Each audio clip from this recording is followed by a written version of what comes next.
गोजोननि बारजों बिटिआराव गोबानानै लाबाय जिउै माहामै गोसोम जोमैखौ बोखारनानै सोराङाव लाबोबाय दिनै सोरगिदिं हारि माहारिनि गोरोबलायनाय सोलायनायनि मेथाइ जानानै देरहानायनि मेथाइ UPPLनि गुथि गायसननाय सान आरो बेखौ जोङो बेंटलाव फालिनाय जादों। बेवहाय चिरां जिल्ला आरो चिरांनि गासैबो ब्लक कमिटिफोर क'क्राझारनि गासैबो जों लोगो नांनानै बेवहाय खुंनाय जादों।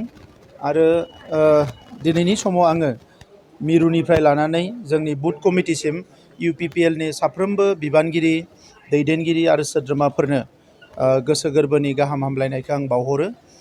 आरो बिथांमोना बयबो थांनाय 9 बोसोराव जोबोद खस्थ' खालामनानै जोंनि दोलोखौ गोख्रों खालामनो थाखाय खामानि मावनाय, बिसायख'थिफ्राव देरहानो थाखाय खामानि मावनाय, बे गासैखौबो लानानै आं बिथांमोननो रोजा रोजा साबायखर बावदों।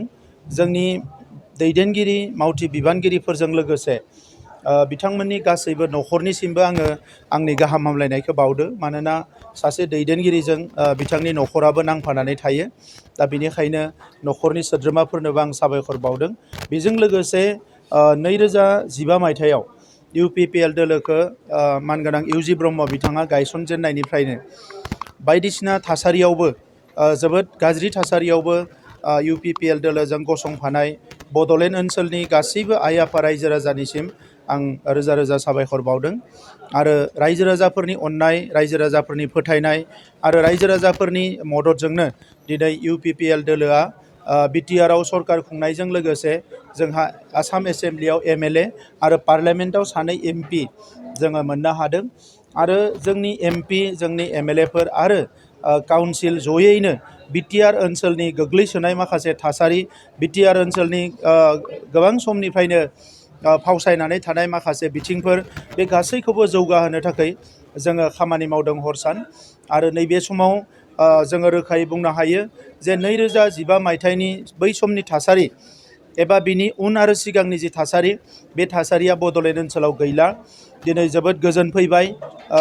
2020 मायथाइयाव जि मोनसे गोजोन गोरोबथा जायो NDB आरो एबसु माखासे दैदेननाय आफादफोरनि दैदेननायाव, बेवहाय UPPL दोलोनि दैदेनगिरि इउजि ब्रह्मनि बिथांनि दैदेननायाव थोंजोङै मदद होनाय जादोंमोन।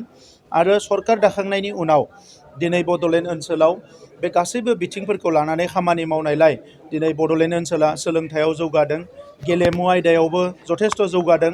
दिनै बेजों लोगोसे रांखान्थि बिथिङावबो आगोलनि जि गेना गोरोन्थि गोनां खान्थि सरकार खुंनाय, बेफोरखौ सोलायनानै जोबोद मोजां मोनसे खान्थि गायसननायजों जोङो रायजो राजानि गोबां खामानि मावनो हादों। बै समाव BPFनि सरकारनि समाव 17 बोसोराव 39,000 न' लुनो हादोंमोन 17 बोसोराव।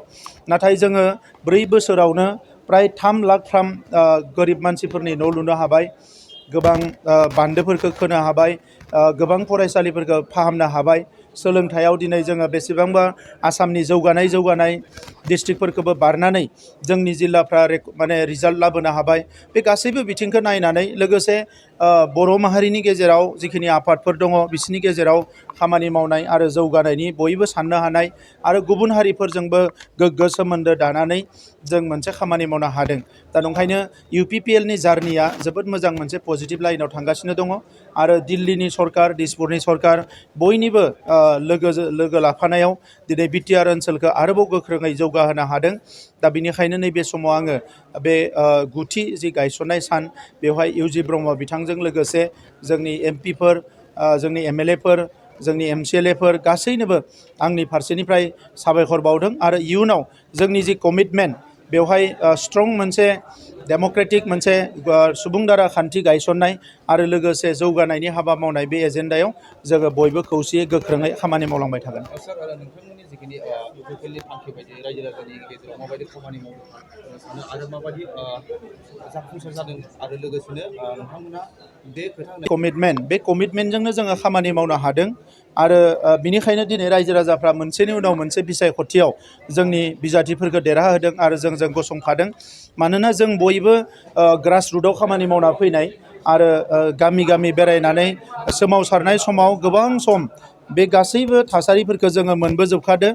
बे सोमावसारनायनि समावनो जोङो जोंनि सोलोंथाइनि जेंना रांखान्थि जेंना गासैबो जेंनाफोरखौ जों बुजिजोबखादों दा बिनिखायनो दिनै सरकाराव फैनानै बै खामानिफोरखौ जोङो मोनफानि उनाव मोनफा मावदों सोरबाया ससियेल मिडियायाव बुंनाय उल्थां फाल्थां खोथाफोरखौ खोनासङालासिनो जों थोंजोङै बड'लेण्ड ओनसोलनि रायजो राजाफोरनि जौगानायखौ जोंनि प्रायर एजेन्डा हिसाबै लानानै जों खामानि मावदों दा नंखायनो बड'लेण्ड ओनसोलनि रायजो राजा बर'जों लोगोसे गासैबो हारिनि रायजो राजाफ्रा दिनै जोंजों गसंफादों आरो इयुनावबो गोख्रोङै गसंफागोन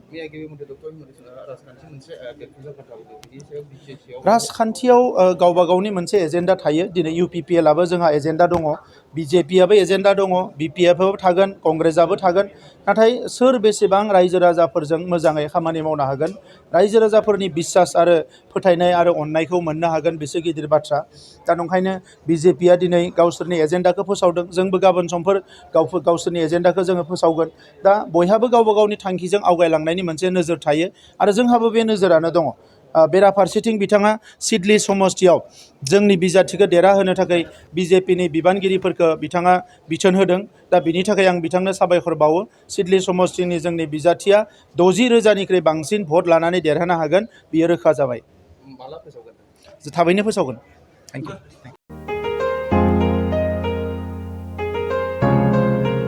मोनसे फोसावथाय नोंथांमोननि थाखाय मोनसे गोजोनथाव खौरां लानानै फैदों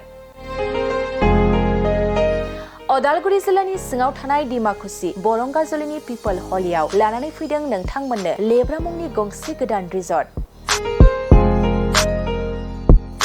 नोंथांमोना बे लेब्रा मुंनि गंसे गोदान रिजर्टखौ तामुलपुर रडनिफ्राय फैब्ला सुख्लाय ब्रिजनि आगदा आरो अदालगुरि रडनिफ्राय फैब्ला सुख्लाय ब्रिजनि सिगाङाव आगसिथिंजाय मोननो हागोन लेब्रा मुंनि गंसे गोदान रिजर्टआ नोंथांमोननो गोसोबायदि सुबिदा खालामनानै होनाय जादों नोंथांमोना बे लेब्रा रिजर्टआव बर'नि गासै जाग्रा जामुंखौनो मोननो हानायजों लोगोसे बेवहाय नोंथांनि सुबिदा बायदि अर्डार खालामनानै जानो हागोन जुदि नोंथांमोना तामुलपुरनिफ्राय अदालगुरिसिम थांनाय समाव ओंखामजों लोगोसे बायदिसिना जालांनो गोसो दंब्ला नैबे 8638879656 जानबुं नम्बराव कल खालामनानै सिगांग्रो अर्डार खालामहरनो हागोन